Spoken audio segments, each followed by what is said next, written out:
Nigeria.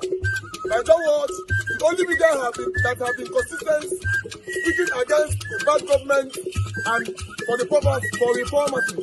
Nigeria Watch, yo!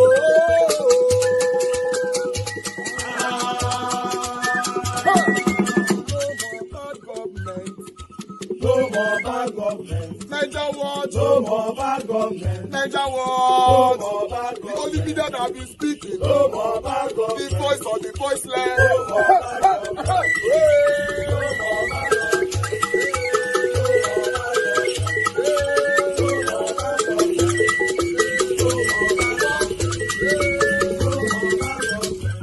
government. No more bad government. For the poor. No more bad government. Nigeria Watch. No more bad government. Nigeria Watch media. No more bad government. No more bad government. No more bad government. In Nigeria. No more bad government. No more bad government. No more bad government. The only media. No more bad government. The number one media in Nigeria. No more bad government. That have been speaking against government. No more bad government. Nigeria Watch. No more bad government.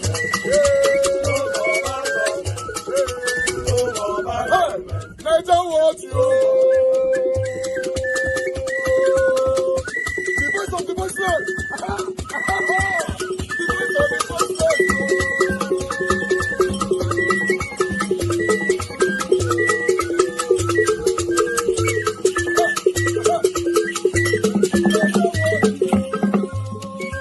Voice for the voiceless! Voice for the voiceless! Nigeria Watch media! Voice for the voiceless! Nigeria Watch media! Voice for the voiceless! The only media that have been speaking against bad government, being consistency since 1940. Actually turn Africa into a heaven in the next 5 years. It doesn't take time. So because I mean, you know, like what I keep saying, you need to think big, then you grow big. You think small, you never grow. Okay, but the reality is right now we're still relying on foreign partners. To create more African banks is going to take some time. So what's your solution? Well, the solution is that right now people have seen exactly what what they've been doing. We don't expect the international banks to do, but we should also make sure that we have a very, you see, for us to grow, we need a very strong financial institutions. We need to have good manufacturing base. We need to also face agriculture. All the other artificial intelligence and co, they will follow. It's part of the growth. But once we do that, we focus on our own mineral sources, I am telling you, Africa will be totally a different story. You know, people now always come and talk about corruption. Of course, Africa is not the only place that you have corruption. Corruption is all over the place. The only difference is that our corrupt people, when they steal the money, they take it, they fly the money out of the continent. If they continue to invest here, fine, then the economy will grow. I mean, I apologize with respect to maybe countries like Indonesia before. I'm not talking about now. During Suharto, are you saying that there was no corruption? Of course, there was corruption. In all Thailand, corruption everywhere. But they were able to grow just because they did not do what we are doing in Africa, taking the money out of the continent, out of their Asian region. Okay, so I'm not saying that I encourage. All what I'm saying is that there's no society, whether it's America, whether it's Europe, everywhere that you think of, there is corruption. But our own is totally different, where now you deprive your country of the money, you deprive your family of the money, because you won't tell your family you've stolen money. So, you know, you deprive everybody, then you now go and hide the money somewhere. When you die, the money will go into the banking system. This is brilliant. I mean, I've never thought of corruption in this way.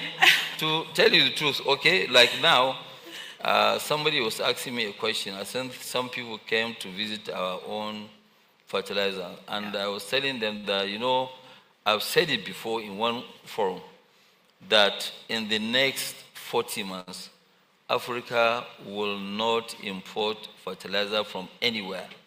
We have a very aggressive trajectory right now. we want to put Dangote fertilizer to be the largest producer of fertilizer of urea, bigger and higher than Qatar. And watch me, 40 months. Give me 40 months. Is this peace deal between Nyesom Wike and Governor Siminalayi Fubara of Rivers State, especially considering how long this political crisis has been dragged on? Anyway, you know, with politicians, thank you.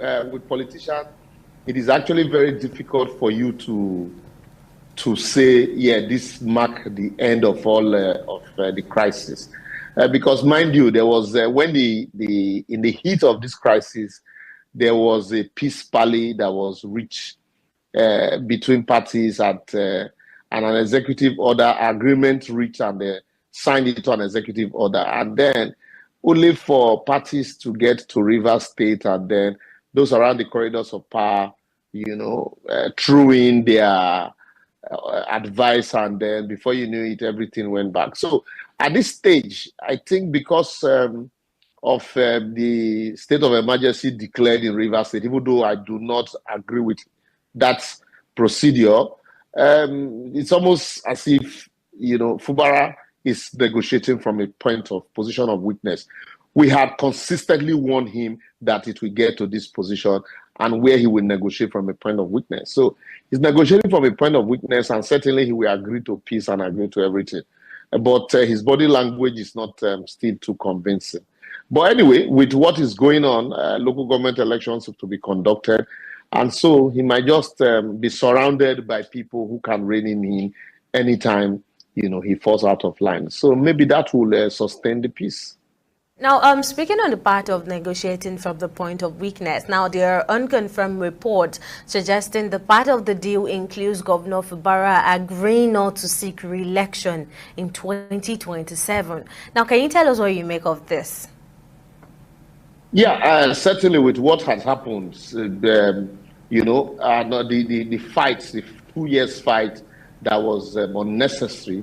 Certainly, one would have expected that, you know, Wike would wait for him after this term, you know, to ensure that he does not seek re-election. And with what has happened, it will be difficult for anybody that holds the structure to want to give him a second term. So he has shown his hand too early. That would be difficult for any political godfather to control him. And so I think I would agree with that rumor that certainly they might not want to give him a second term. But the problem is, whoever they give a second term, won't this problem still rear its ugly head, considering the, you know, attitude of godfathers who would want to have it all, and they're considering the kind of person that Nyesom Wike is, who would always want to be the Lord of the Manor, you know. So, but I doubt if really they will give him a second term. Thank you for lending in your thoughts and speaking to us on the news as usual, Mr. Liberace Oshiomhole. Thank you so much. Edo State, two-time governor of Edo State, a senator of the Federal Republic. Oh, so quick! Man. Go now, wait now! So quick! Wait! My father, my leader! Oh, so quick! His Excellency, Oh, Distinguished so Senator Adams Aliu Oshiomhole. A round of applause for him. Edo people, yeah? APC! APC! Your Excellency, my brother, you know, you have helped to redefine the criteria for election in Edo State. Anybody that is taller than us will have a problem. Because part of Governor Monde's challenge was that he looked small. And then who was smaller than you?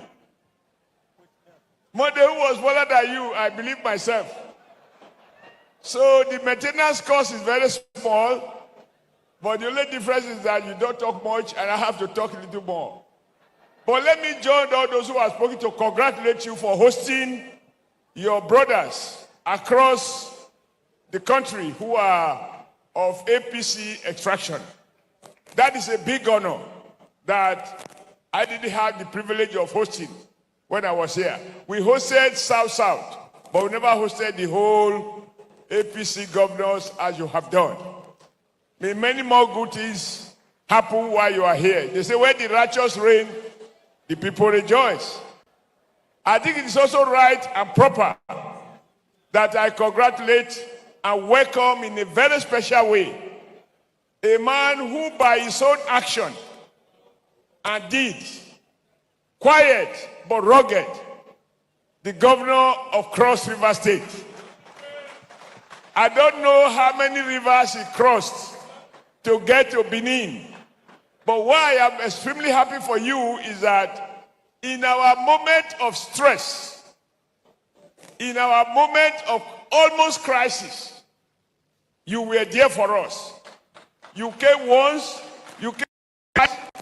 On the day of delivery, you were around as a midwife. You've done so much that you deserve to be given a chieftaincy title. Unfortunately, this power is not conferred on we, the ordinary people.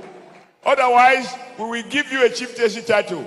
But Governor, if we can't do it, organize something that will digenize it partially. You know what I mean? Let me acknowledge the Honorable Minister of Regional Development, Right Honorable Abubakar Momo, who, working with his brother from NNDC, they are drawing the map and the concept of development in our sub-region. And of course, the Deputy Governor of Edo State, Right Honorable Dennis Idahosa.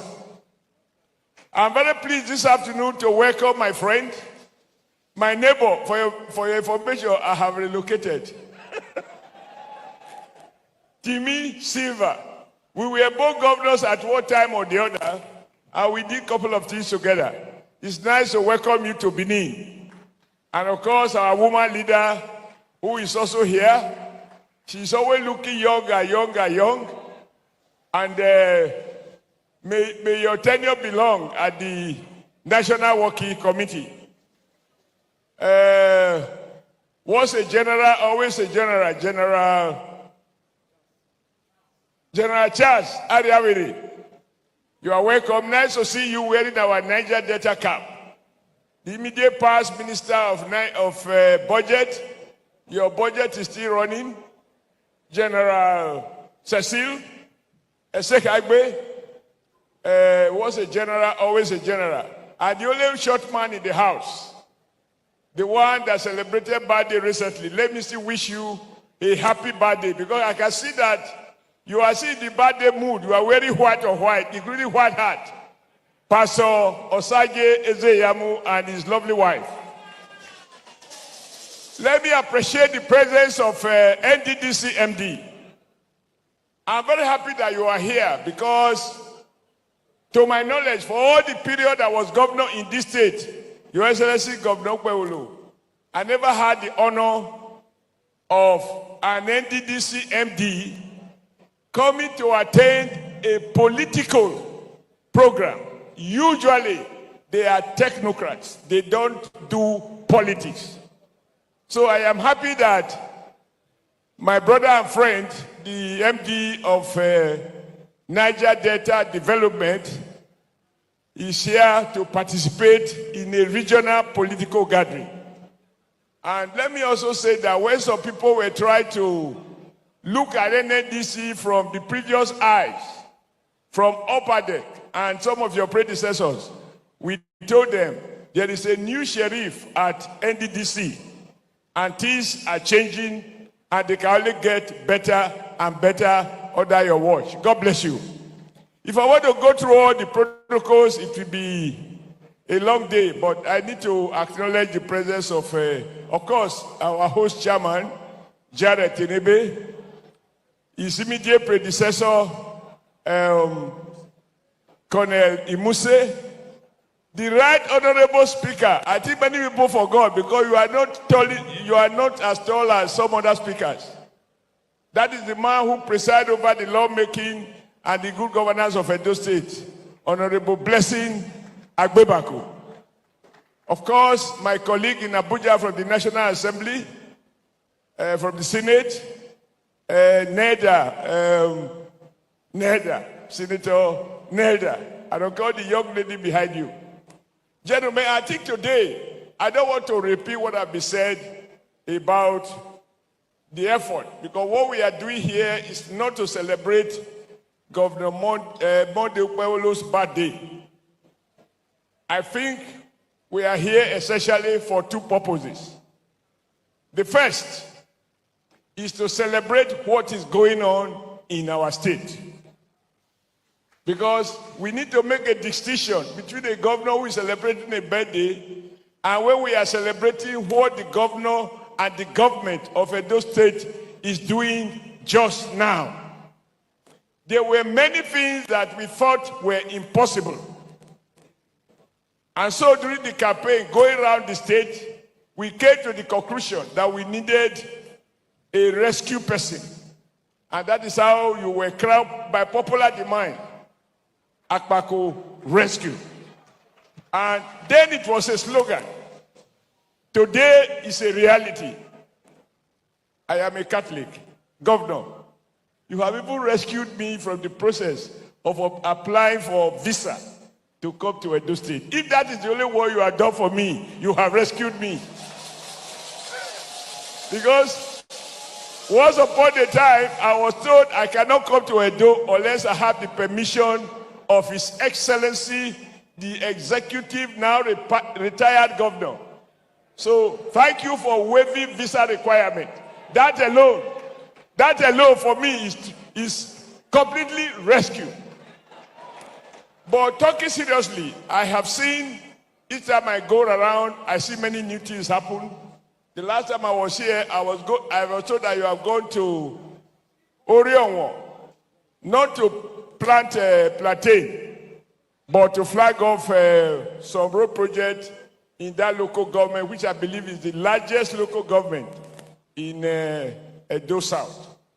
For all that you are doing, now it is the people who will carry your message across. They say sin is believing. You are no longer at the mercy of social media urchins who will say whatever they want to say. What the Edo people have seen, what the Edo women have experienced, what the Edo youth have been part of, no one can deny it. But I think the thing I want to speak on this afternoon was started by the Honorable Minister of Niger Delta. Is that the challenge we have now, Your Excellencies, I wasn't at the Governor's Forum, but I imagine that what you must have discussed is the fact that we have a president that has made it possible for more transparency in federal finances. Your Excellency, sir, when I was governor here, we were always arguing over so-called, and I think, Governor Silva, you were probably part of it, so-called excess crude. Today is 7 billion, next time is 2 billion. The thing will go up and disappear. I understand all of that is gone. All governors now agree that under President Bola Ahmed Tinubu, there is more transparency in revenue allocation, and as a consequence, more money is accrued to the state. Because it is the development of the part that speaks to what is happening in the whole. And to our people, let me say this. In moments like this, those who don't like Bati, we keep amplifying, things are tough. Things are tough. Life is not easy. XYZ. But I want to start by reminding Edo people. Before this president, Bola Ahmed took over power, even the money you already earned, what were we told by the former president and the former CBN governor? They said our money has expired. Is that not correct? Yet we are in a country where over 40% of the local government have no banks, which means all those who kept money in their house had expired. Bola Ahmed Tinubu has renewed the validity of that money. Last week, as he saw a bottle of that water zone that we were told has expired. The other, which is important, particularly for business community and for ordinary folk, we were living in a country in which you have one exchange rate for the rich and the connected, and the other exchange rate that is determined in Edo at Sakoba Road. You go to Sakoba Road, you get they call it black market, but there was nothing black about the market because the dollar they were selling was real. But the rate was 100% more than what the central bank allocate. Under President Bola Ahmed Tinubu, that regime of one rate for some people, another rate for the masses, that has been abolished. When you have a country where people have to work hard to make money, other people only make telephone call and they become rich men, we distort the value system of even our very young people. Stop. Problem, where were you elected? The last time we did the election was as a local government chairman. Because we must speak to the issues. I think it was one of the speakers referred to this issue of student loan. Everywhere in the world, from the United States to the UK to Nordic countries, every government introduced an arrangement that make it possible for children of the poor to borrow to go to school. Until Bola Ahmed came into office, people lament the fact that the children of the poor can't go to school, but they did nothing about it. As we speak, there is no state, no local government that is not benefiting from President Bola Ahmed's scholarship loan, which you can only pay back if you get a job. So this is one loan. They will not sell your mother's property or your father's groundnut farm to pay back. So when the president recognizes that there are people who can't go to school, but who have the competence to go to school and offer them such a facility, do you want to say you do not appreciate that? Was that condition has been there from over 20, 30 years where PDP was in power. As we speak, the president has carried out a revolutionary reform, and this must be of interest to our small-scale businessmen and women, because sometimes people only hear of reform of taxes. They never know how does it affect them. President Bola Ahmed Tinubu has now decided that if your business, your turnover is less than 50 million naira, you should be exempted from paying tax.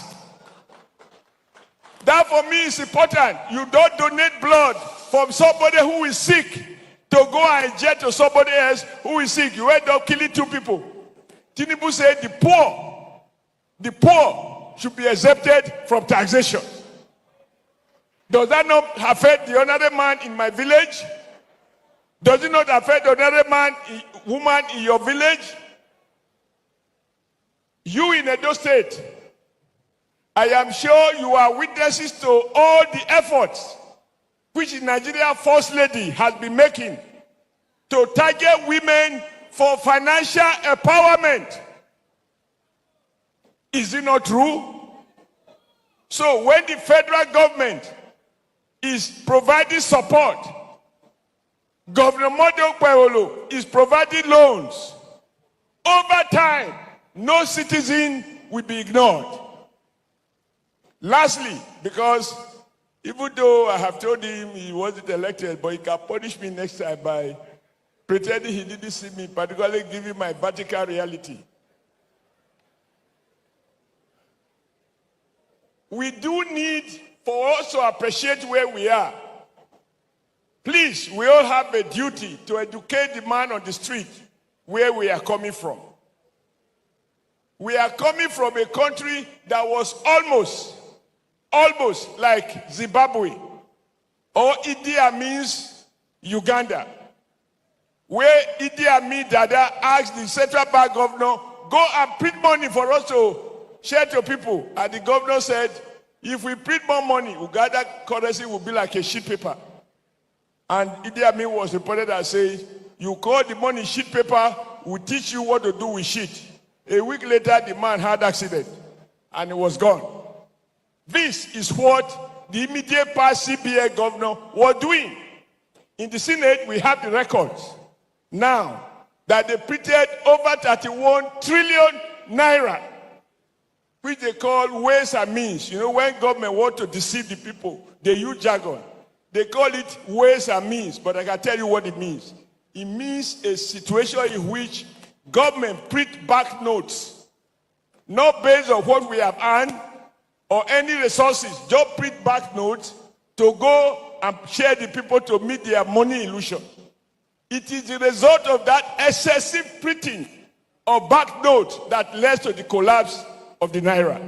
Because you print more naira and you have limited dollars. You use this more naira to chase few dollars. So what happened? The price of the dollar went up and the value of the naira went down.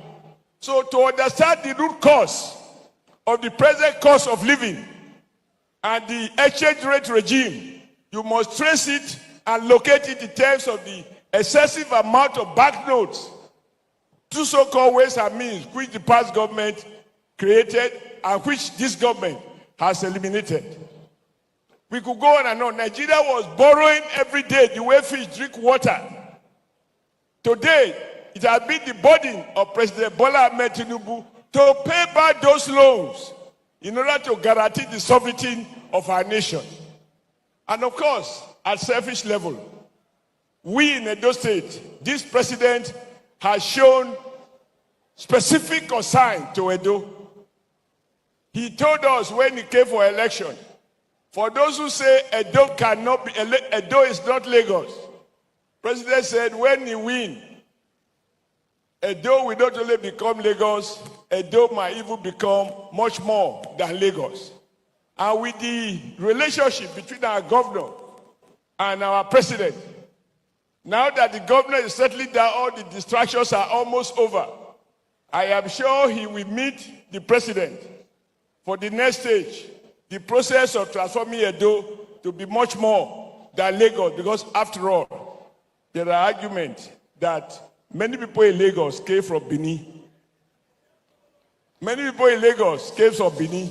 So even the president has obligation to settle Benin, to settle Edo, because many of the people in Lagos come from here.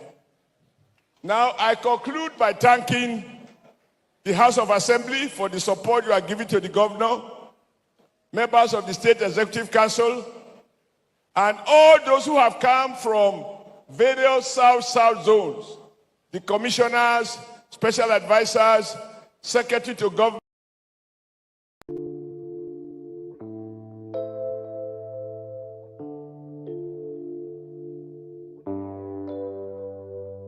Sim Fubaran Wike, the Speaker of Rivers State House of Assembly, and other politicians in Rivers State, coming out of a meeting with Tinubu where they marshaled out conditions for Sim Fubaran's return to power. Some of the conditions are soul-crushing, which leads to the question, is this still a democracy? How can anyone have the right to tell someone whether to contest or not to contest?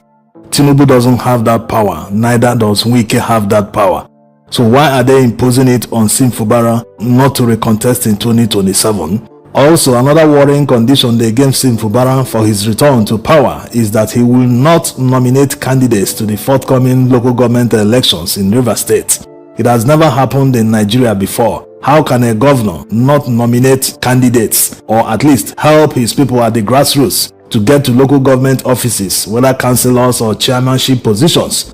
Wike will be in charge of that. They are handing over the state machinery back to Wike. Not that Sim Fubara was completely in control during his trial period, but right now they are making it official. He will not recontest in 2027. He will not have anything to do with local government elections.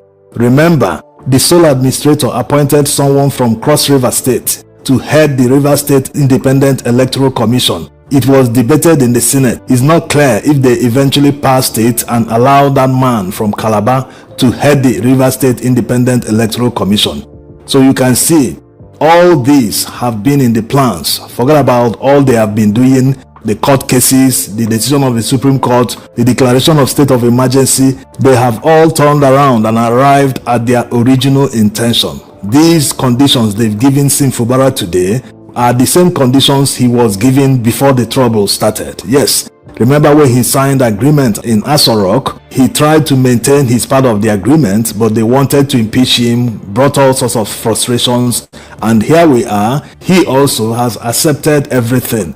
Many people are calling him coward. They are saying, why should he accept this, that? Is he not the governor? But you can't really blame Sim Fubara that much. He can't fight the Nigerian state and win. He can't fight Tinubu. He can't fight Wike. He can't fight the Supreme Court and other courts, the entire judiciary.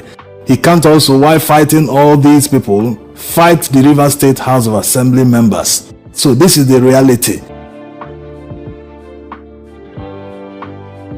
The Nigerian judiciary will share a major part of the blame if Nigeria's democracy is ever truncated. The drift to dictatorship is because they are not doing their jobs. How can people bring a matter of urgency? The executive branch takes a decision that others oppose. They approach the court to interpret and determine immediately, because these are matters that require urgent intervention by the judiciary.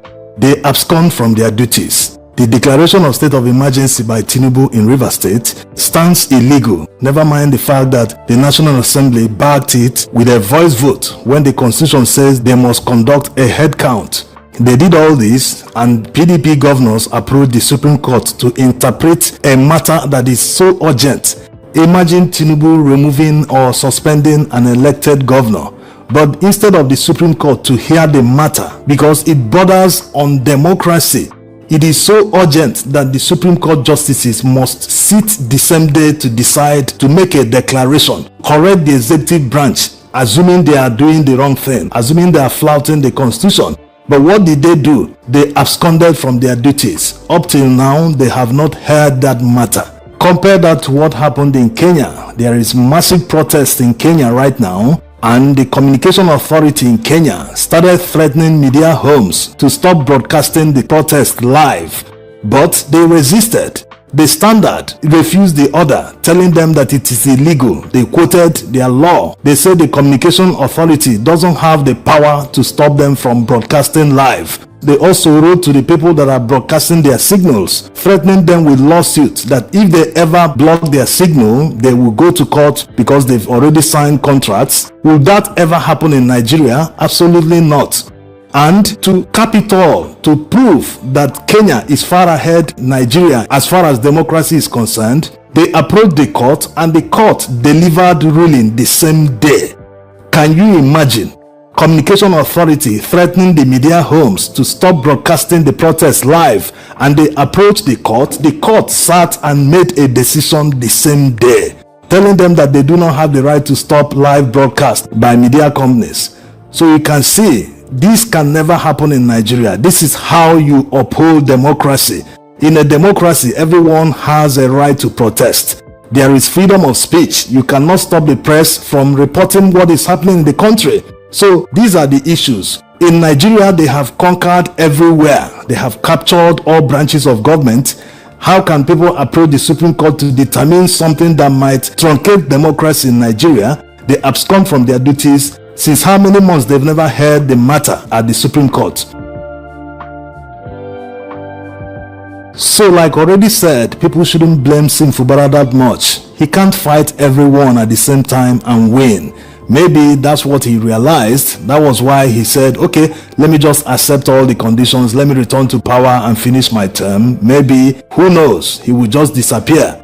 Also, people that are making deals and giving Simfubara conditions, you don't know whether you'll be alive in 2026, not to talk of 2027.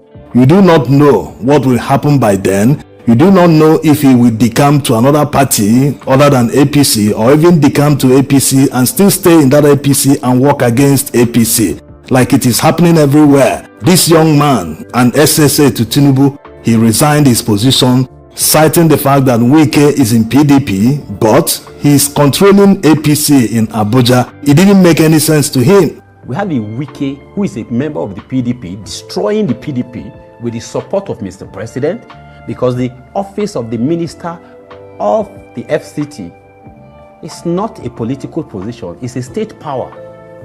So if you give that state power to back someone to destroy opposition, let's remind ourselves that the fact that President Bola Ahmed Tinubu is president today is thanks to the existence of opposition.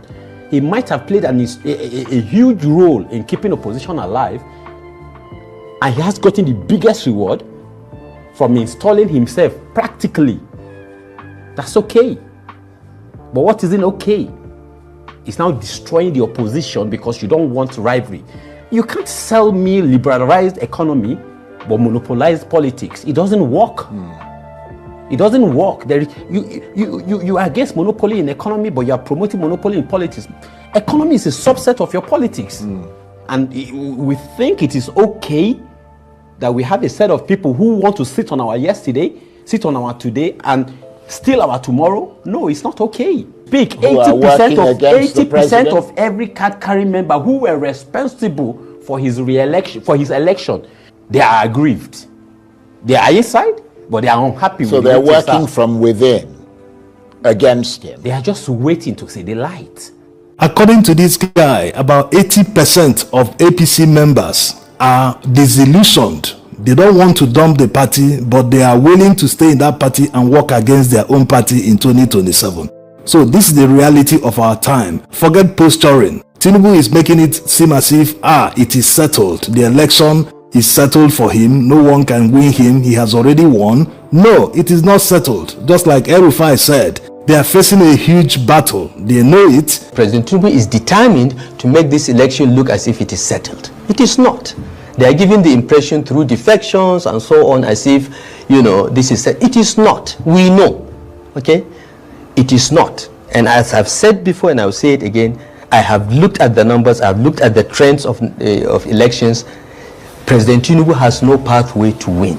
He cannot win. In fact, you'll be lucky if he is third. Okay? You've mentioned my name. I have no ambition. Okay? I just feel that having contributed to bringing about this tragedy to Nigeria by contributing to the emergence of Bola Tinubu as president, I should contribute in my last lap. Okay? Because I'm 65, I should be retiring. In my last lap, let me contribute. Let me contribute towards removing this evil that I believe will destroy Nigeria if left unchecked. Forget narrative. They want you to feel there's nothing you can do to stop him. Maybe that day many wouldn't even bother to come out. No, don't fall for it. Make sure you come out and cast your vote on that day and defend that vote as far as you can to the next collation center, from local government to state, and the people that will go to the National Collation Center will finish the job. That's the only way you can guarantee that your tomorrow will be better than today. Right now, our today is worse than our yesterday. Yes, that's the reality for many Nigerians. Let's hear what Wike and Simfubara had to say after the meeting with Tinubu. Together with the governor, and the governor also agreed to work together with all of us who are members of the same political family. Yes, just like humans, you have disagreements, and then you also have a time to also settle your disagreement, and that has been finally concluded today. For me, it's very important that this day has come to be. What we need for the progress of Rivers State is peace, and by the special grace of God this night, with the help of Mr. President and the agreement of the leaders of the states, including our leader, peace has returned in River State. We'll do everything within our power to make sure that we sustain it this time around. Thank you.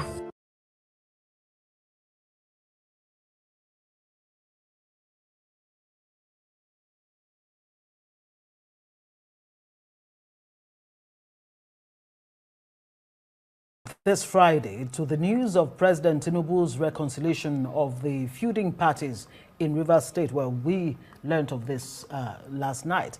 Now, the truce was brokered at a meeting with key actors in the lingering political crisis at the presidential villa on Thursday night. The talks brought together suspended Governor Simlaye Fubara, his predecessor, and current Minister of the FCT, Oshiomhole. The suspended Speaker of the Rivers State House Assembly, Martin Oshiomhole, and Majority Leader Major Jack. Also present were Rivers State Chairman of both the APC and the PDP, former governorship candidate Magnus Abe, federal lawmakers from Rivers, and senior government officials. Well, expectations are that the truce, the state of emergency in the state may soon be lifted to end months of tension and restore stability in the oil-rich state. All agreed to work together with the governor, and the governor also agreed to work together with all of us who are members of the same political family. Yes, just like leader. That we don't actually have the content of what has been agreed to. We cannot speculate. The issue of Rivers State is too huge and too critical to Nigeria as a nation for us to leave it to speculation. And that means that the governor of Rivers State, Sir Simlaye Fubara, and the FCT minister have to realize that the development and the future and the people of Rivers State is not about a political family. It is not about a godfather and a godson. It is about the people of Rivers State. And if it is about the people of Rivers State, then the people of Rivers State should be made aware of what they have agreed to. Because if it is not in the interest of Rivers State, the development of Rivers State, the security of Rivers State, and if it is only about who is going to win election in Rivers State in 2027 and who cannot run or who can run for the governorship of Rivers State, then I'm afraid that this also will crash at some point, because the people of Rivers State will have the last say. I believe that it is about time that the president truly listens to the people of Rivers State. At no time has the president made this about the people of Rivers State. The president has made it about a political issue, about a political family that he, the president, does not belong to. The president is the leader of the APC. And this crisis in Rivers State, this political crisis in Rivers State, is about the PDP. I heard the video, or I watched the video. I heard what the FCT minister said, that peace has returned to Rivers State. It is the peace of a graveyard. As long as the people of Rivers State are not aware of what both himself and the elected governor have agreed to, this is very critical.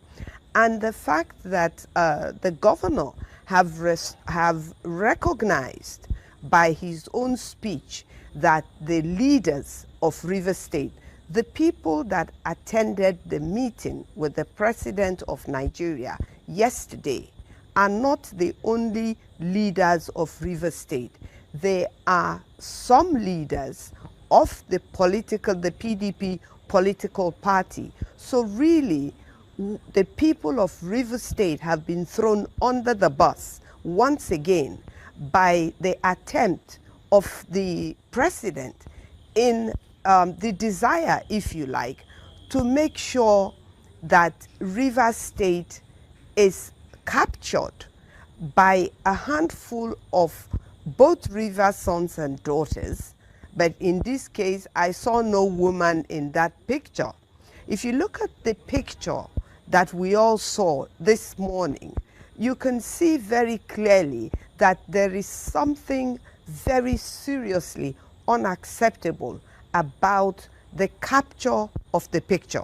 You saw a governor of a state that has been suspended all by himself, and then you saw the gladiators that he has been fighting, some of the gladiators that have actually thrown Rivers State under the bus because of their political and power interest in Rivers State and in the PDP party as a whole and in Nigeria.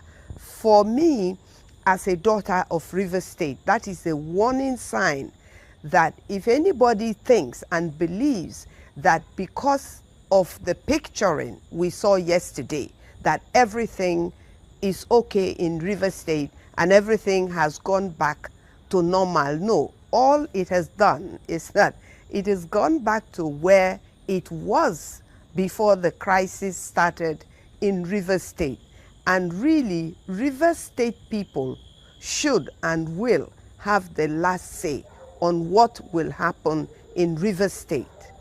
Very well said, Ankyo Briggs. You've covered a lot of grounds, but I just wanted to ask you, because it is said that in politics there are no permanent enemies or permanent friends, but just permanent interests. Do you think that this episode has taught any lessons either for the political elites or even the Rivers people you champion for tonight? I mean, given the power of hindsight, one has to ask, was it worth it? Why did you have to go through all of this as a state in the first instance? And should the governor take some of the blame? Because you seem to be blaming the president a lot in all of this. And in the past, you've also highlighted the role of the FCT minister. How about the governor? Should he take some blame? Well, you see, the governor, to a very large extent, in my opinion, knowing some of the things that I know as a daughter of Rivers State, and knowing what had transpired quietly before the explosion of the crisis in Rivers State, I would say no. But looking at it today, looking back from where we have come in 2003 October, and coming all the way up to like almost 1.5 years, literally into we're into the second tenure of what should have been the second, a second year of his first tenure. So for us to feel tonight that since yesterday, you wouldn't believe the amount of calls that I have received and the feelings that people are expressing. And the feelings is that they have been thrown under the bus. Now, when it comes to the governor, you see, this is why I have always advocated that I see no need, no reason for Nigeria to continue to have this system of governance where there is a godfather. What do we mean by political godfather? If you have been fortunate to run a second tenure in a 4-year tenure and you can't go anymore, you should just move on. If you have anything to offer, the person or people that need what you have to offer will come to you. But to think that it is a right, whether you're a president or a governor of a state, for you to think that because you have governed the state, that therefore you have a right to continue to have a say when you are no longer the governor in the name of structure is unacceptable. And Rivers people are today a very critical example of that to all Nigerians. And the thing is that what has happened in Rivers State will happen to other states. Look at the way the sole administrator was appointed, and he already was in Rivers State in the government house before he was even sworn in. Now, that shows you that something is fundamentally wrong with the things we accept as government. And it is only the people, it is only you and I, and in this instance, the people of Rivers State. If the people of Rivers State decide to blame the governor, I can assure you that we will not shy away from blaming the governor. But right now, we are calling on the governor of Rivers State, Sasemela Efobra, to speak to the people of Rivers State. He is the governor we elected, and therefore we are holding him responsible for information. We're not even holding Wike responsible for information. He's not our governor. So we are holding him responsible for give us information that will give us the opportunity to make the right decision on our own behalf.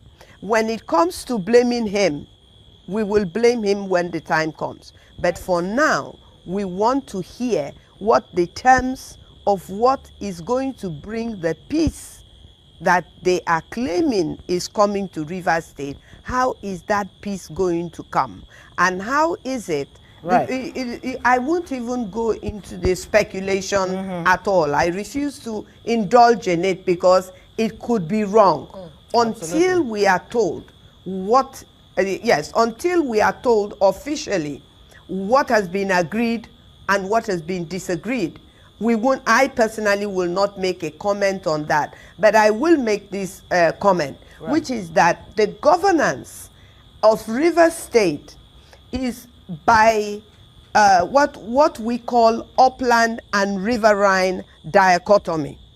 Upland and riverine dichotomy means that the upland governs for 8 years and for two tenure, hopefully, of 4 years, which the FCT minister did of 8 years, and his kinsman, the former governor before him, Rotimi Amechi, did, and then the governor before Rotimi, Sir Peter Odili, who is not an Ikwere man, but is an upland man, also did 8 years. So that's a combination of 24 years. Right. And now we have a governor from the riverine area that had problems from the moment, literally, he was sworn in.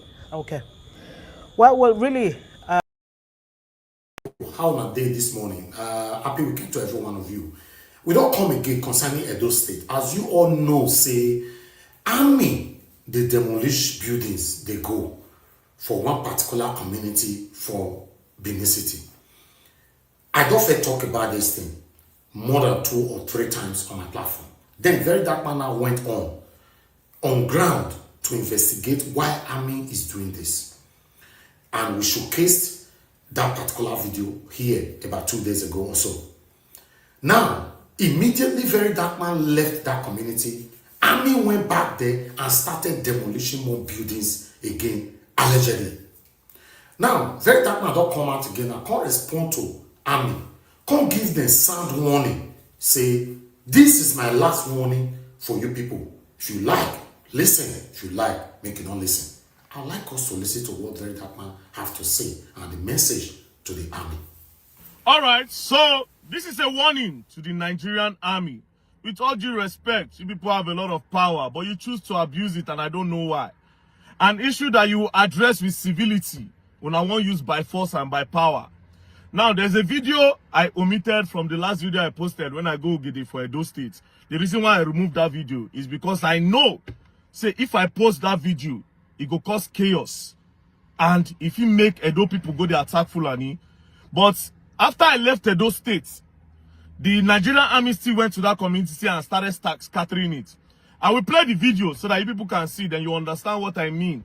And to the Nigerian army, the ones that are there in Edo State, you better address this issue with civility. Because if they start to attack yourself, you'll be to blame. And you make that state ungovernable for the governor. It's an advice, not be by force. But if we continue in this act, and these people go attack Fulani, they start to kick themselves like Benue and Jos.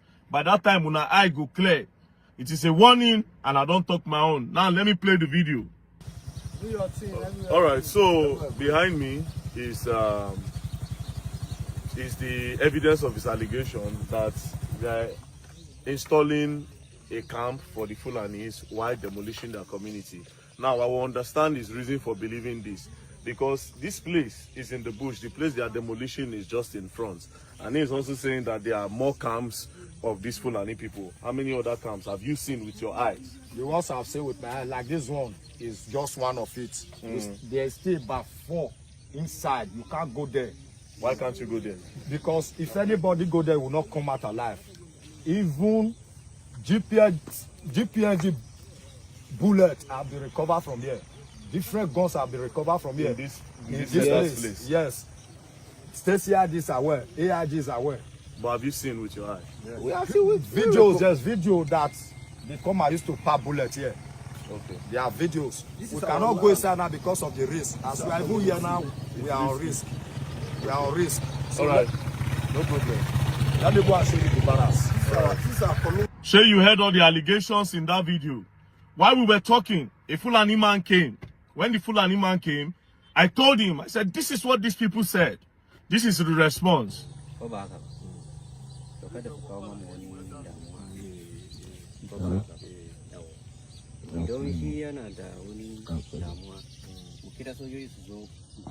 So this man, they tell me something.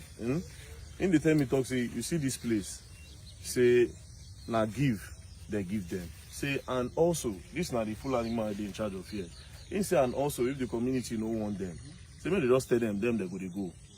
You understand? Who ask whether the communities are aware, whether how they take entire year, whether the community they are aware. Wait. I also highlight, say, they see some equipment for here, some guns and all that. Yeah. He say that's not true. Say, but if you get proof, let them come with anybody, let them come check the place. Videos everything there. The conjunction with full vigilante with police. They don't call packs of bullets, everything here. The video there, Stacey Adis are aware. Okay. The police are aware. We follow, you understand? So all these are the people. They are bringing to our community, driving us away from our own community. Who give them here? Okay. You don't expect him to agree to it.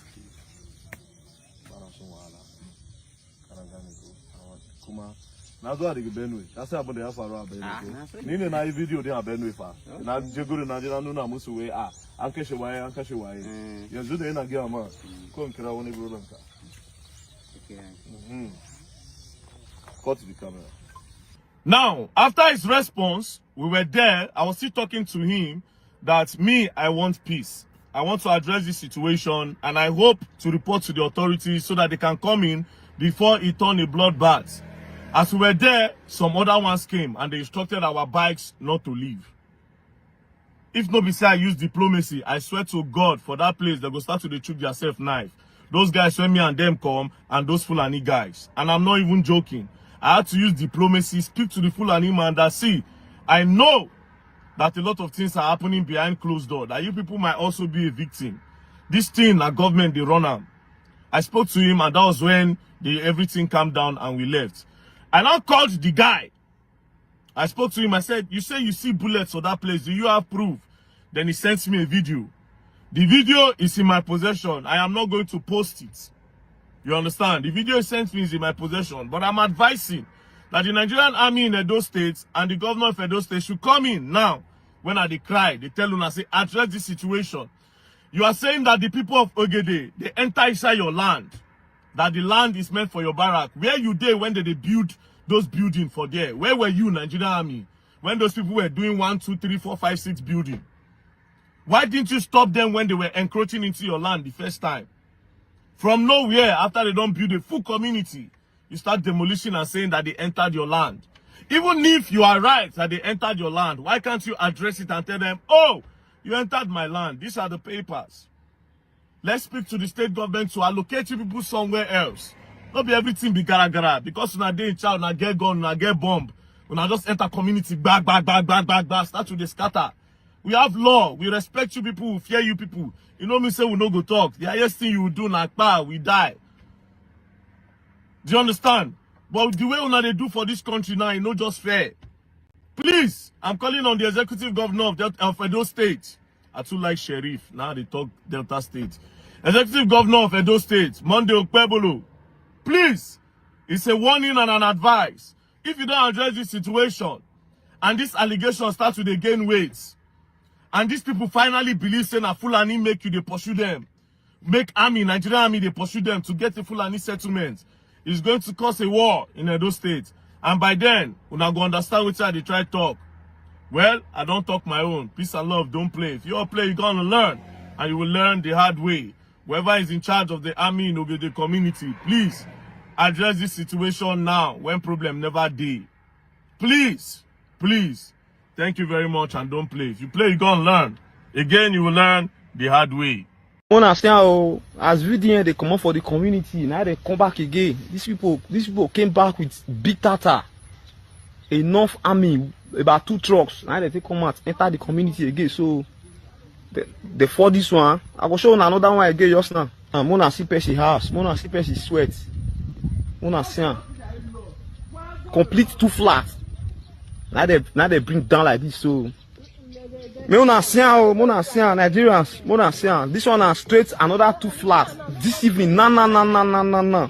They just they come up for here now. You see the way they take march here. See the way they take 4 house. It be like where I don't know whether now here can be war front where they say made it. I don't know, insecurity everywhere. They shop this house. They just shop one side of the house down. They leave one side, they shop one side. Just go this backyard. I'm gonna see people sweat. I'm gonna see person sweat. This house has been here for long because they are me.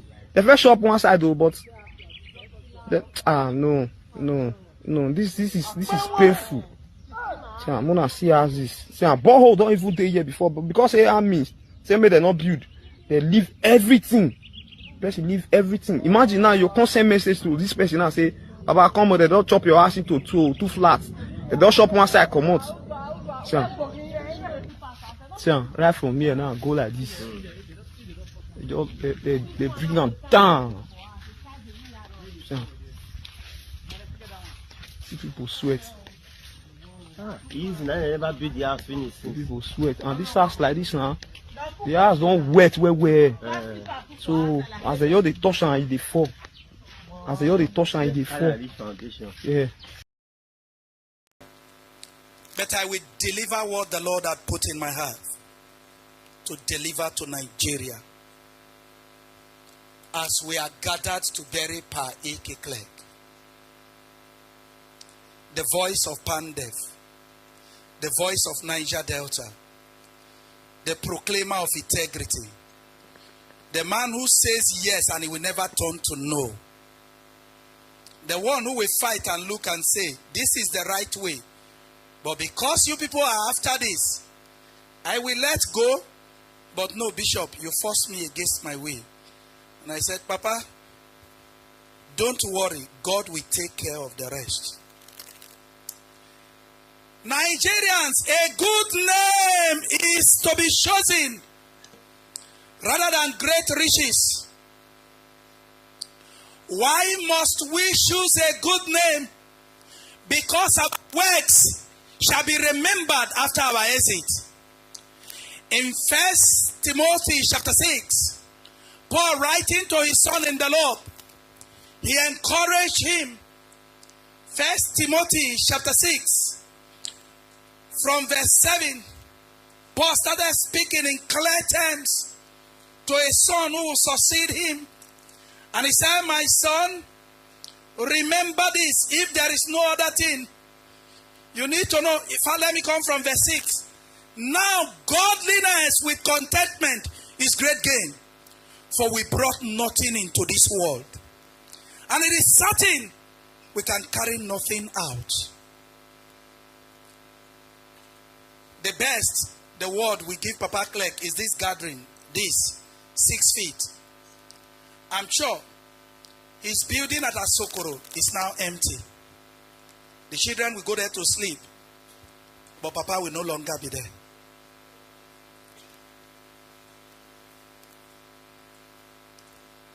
Bank accounts are no longer known. We brought nothing into this world, and we will take nothing out of it. And Nigerians sure of the name they are leaving behind. Our political leaders, are they after wealth? Are they after what they will make in their lifetime? Or they are thinking about the children they will leave behind? There are some names in this country that can open door 10 years after their exit. And there are some names that will shake their head. What are you running for? Are you protecting your name, your image, your integrity? Or you are afraid of one man and you are jumping from left to right, south to north, west to east? One day we shall be brought like this. I have no apology to warn Nigerians. Whether you are APC, PDP, Codeine, Panadol, Paracetamol, God will judge all. The church inclusive, painting and giving false prophecy, telling people it doesn't matter. It matters. Heaven is concerned the way Nigerian Christians, Nigerian Muslims are living their lives. A country where we have everything, yet we are the worst off. Never respected for our name. Our passport had become a laughing stock. And we have leaders in Nigeria who claim to be in charge of this nation. Do they know that the name of this nation is going down the drain? The scripture told me a good name is rather preferred than riches and gold. We shall leave this wealth behind. President Jonathan is here now. He is now a former president. Every office will be former. That I'm a bishop today, it will be former. But one thing that will never be former is my soul before the Lord. For if I gain the whole world and I lose my soul, I am of all men most miserable. I am to be pitied. It doesn't matter who ox is God, but the Holy Spirit had prepared me to speak to Nigeria today in memory of Papa Ike Clark, whether we can still get honest men in this country. And that's why when I saw President Jonathan, my heart began to run round. A man who could say my personal ambition is not worth a drop of the blood of a Nigerian. It's not worth it. But today, personal ambitions are burying families. Personal ambitions are burying the country. Our country is sinking. And people are clapping. We ought to be weeping and seeking a solution for Nigeria. Recently, people were weeping in River State. And I asked myself, where is Pa Ike Clegg? Who will speak for the Niger Delta? Who will speak for the Ijaw nation? Who will speak for the poor and the downtrodden? Who will speak for the innocent people? The people doing this thing to this nation are people having fat Bibles. They carry them on Sunday. They recite the Quran from beginning to the end. They travel Jerusalem, they travel Mecca. They go on pilgrimage. You don't need to teach them Ramadan. Neither do you need to tell them that this is Lent, you should fast. We are one thing in the afternoon, another thing at night. And we claim that Nigeria will move forward. It will start from the church. The priests are hearing me. The bishops are hearing me. The apostles are hearing me. That these false prophecies is destroying Nigeria. Even the imams are hearing me. Repentance should start with us, the men of God, so that we will have a good name for this country. So that the politicians will know that whatever they have stolen from the nation, if they don't return it, death will remove them. So that the judiciary will know that Lady Justicia that is supposed to be blind, that now romance, the one that comes with the best of cream and perfume, will end up destroyed. that the judgments from the Nigerian courts will not be conflicting, that the Supreme Court will give us true judgment in line with the word of God and the God norm of this nation. Hello guys, how are you guys doing today? It's good to be back here again. My people, now this is a Oshiomhole don't come out now. They talk say we should blame Buhari. We should blame Buhari for the situation or the dying economy in this country. I don't understand. APC give birth to Tinubu and at the same time give birth to satanic Buhari. But Oshiomhole say we could blame Buhari for the hard economy. What do I have to say? My people, we are not going to post out a link today. I just want us to move on and end the show right now. So I appreciate every one of you. Mother of Common Diaspora, thank you very much, Mommy, for all that you do. Thanks for always being there for us. Thank you very much, Abu Azi. I appreciate every one of you right there. Thank you so much. I might not be able to mention all names because I've showcased names already on the screen. But endeavor to join us again tomorrow by 7 p.m. Nigerian time. Let's continue to talk about the things that affected you and I. Now, people, make a press on the like and help us to share. Now, go draw the curtain. Take care, guys, and bye for now.